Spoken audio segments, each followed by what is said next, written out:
Hey, Savvy here with a quick word from our sponsor, Color Street by Ashlee Robinson. Did you know that these are 100% real nail polish strips? And the best part, no dry time. That's right, you don't even have to wait for them to dry. Just peel, press, file, and go. It's that easy. And with so many amazing colors and designs to choose from, you know I'm obsessed.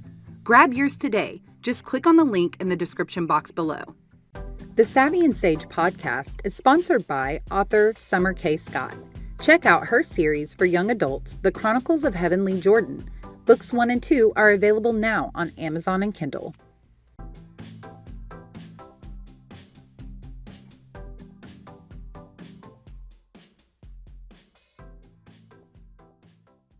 Welcome to Savvy and Sage podcast. We're here today with Kelly Borcherts, and of course Savvy, and we're going to be speaking about women in sports and about Title IX. And some of you younger people may not be familiar with Title IX because you've already been able to experience getting scholarships in sports. That's me. Yes. Since what year? 1972, June 23rd, exactly. 1972. So when did you first hear of Title IX? Well, Nixon signed Title IX on June 23rd, 1972, and all of us high school seniors were wondering if we would ever see a Scholarship? or a scholarship or a scout to look at us. And I was really avid in high school sports, and I never saw anybody. And the boys were all going for baseball and football scholarships, and the girls were never introduced to that. And basketball. Yeah, basketball and wrestling and lacrosse and surfing. So what was the sport that you were in that you would have liked to have been selected for a scholarship? My first pick would have been softball. Later on, I did do a lot of other water sports growing up at the beach.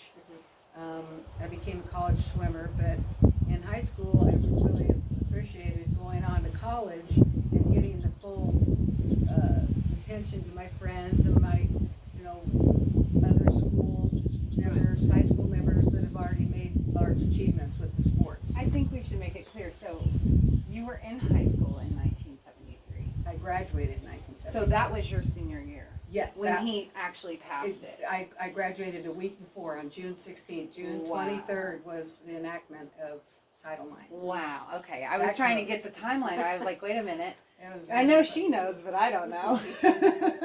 Yeah, 1972. 72, Yeah, I'm 72. sorry. That was the And year. you were a senior. I was a senior. Wow. So you were really like hinging on whether or not you were going to go forward with the scholarship to college on. I wish we were hinging. Unfortunately, it was kind of the given word that only men, just like with Little League Baseball, only boys and men were allowed. Young men were allowed to go on and get their education paid for. Now there was a lot of women that were totally capable and equal in their counterparts, and unfortunately we didn't have equal rights until Title IX. So And it was a golfer, a female golfer. yes, Laura Baugh was one of my mentors, and then another one was a surfer, because I actually learned surfing at about 19 when I got out off the swim team, and I kind of gave up. Well, I did give up softball. We actually made it to second CIF, which is definitely in all of California was second team, so which is definitely would have been a negotiable scholarship for sure for the women. Then I was the pitcher and the captain, so instead I went on to swim team. Then I went on to surfing, and as a surfer I met Margot Godfrey Oberg, and Margot Oberg was #1 surfer, and I was grateful and fortunate enough to surf next to her. So, do you know of anyone personally that actually benefited from Title IX? Yes, I do. Margot Oberg became the top #1 woman surfer in all of the world, and I was fortunate enough to surf with her, and she of course won the tournament. I surfed in Hawaii and pretty much everywhere. It just became a passion, water sports, with me growing up at the beach. So Margot Oberg is well renowned, and a lot of people know about her. But is there anyone closer to home that you know personally that may have benefited from Title IX? Oh, well, I have to tell you, my favorite three women in the world, my three children, my daughters, all girls, and they actually all got golf scholarships.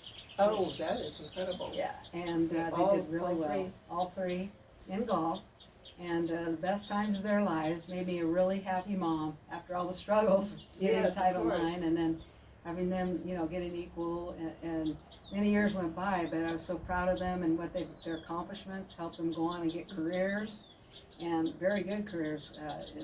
And they're aware of how close you were to have gotten a scholarship yourself. How you just barely missed it. Well, Yeah, absolutely, I did. You but- told them that. Yeah, and they are definitely my mentors because they are all in with the golf. They still play. In fact, my oldest daughter is the club director at a really renowned course named the Bridges in Wow. Santa Fe, Awesome. near here in San Yes. Diego. That's a home of Phil Mickelson's. That's his home course, Right. and He also she's played a at Torrey PGA Pines, pro. right? Torrey Pines. Yes, he Yeah. did. He should hopefully be there. He's in first place right now in the tournament in South Carolina, but he should hopefully, we all hope, be playing in And U.S. Open. you play golf, and your And I do husband play golf, plays golf. So they were inspired by you. yes. You And grew up- dedication, I knew how much dedication and hard work. And my husband was an excellent amateur golfer, played in several tournaments, and he knew the type of dedication even young women need with Title IX Yes. and to achieve their goals and go on in life and make the best of our So freedoms. you were becoming aware of that maybe when you were like a sophomore, junior. It wasn't exactly like that. It was more like when I was a senior. They did have sports. They had teams for the girls, but it was all intramural. Whereas the boys seemed to have other sports coming in and other football teams and all their uniforms. We had just the gym uniforms. It was pretty crazy back then. And yeah, but luckily, they were putting more emphasis on women, and we made it to second in all California CIF for softball while I was pitching. And I would have loved to see a college scout come down and talk to me about the college opportunities, the scholarships. And even beyond college in women's sports, women are still struggling with getting equal pay, like soccer, for example, And golf. and golf, Yeah, basketball. absolutely. They still haven't made it yet to that. Yeah, basketball's Plateau. behind. Yeah. That's true.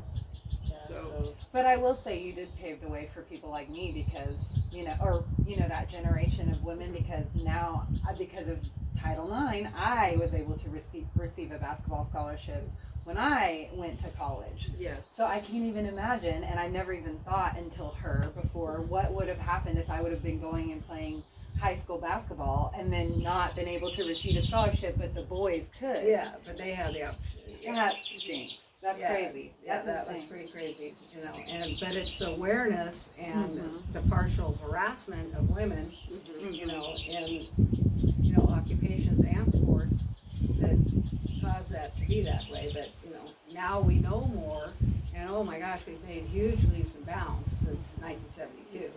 But I was able to pursue many sports, and I did go on to be a college swimmer on the swim team.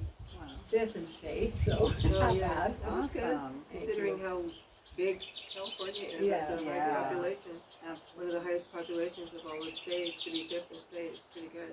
Not bad.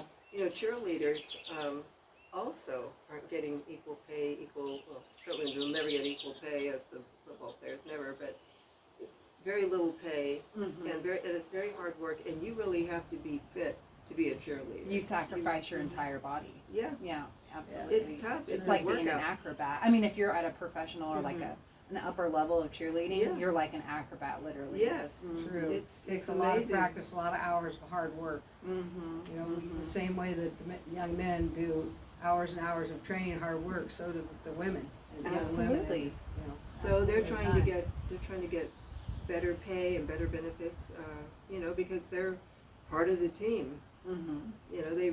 People come to watch the cheerleaders too. Well, we appreciate so much you coming on to our show, to Savvy and Sage podcast, because we want to continue bringing up and encouraging different things that are now available for younger women. When I say things, I'm talking about opportunities. And of course, I'm a mom too, and I'm the type of person who wants our younger folks to realize what the older folks have had to achieve in order to endure losses and gains, in order to make make more opportunities for the younger people. So on that note, we're glad you came, tuned in and listened, and we'll see you next time. Thank you so much, Diane and Cindy. Thank you. Okay. Let's feel those biceps, girl. Oh. Bluebird. I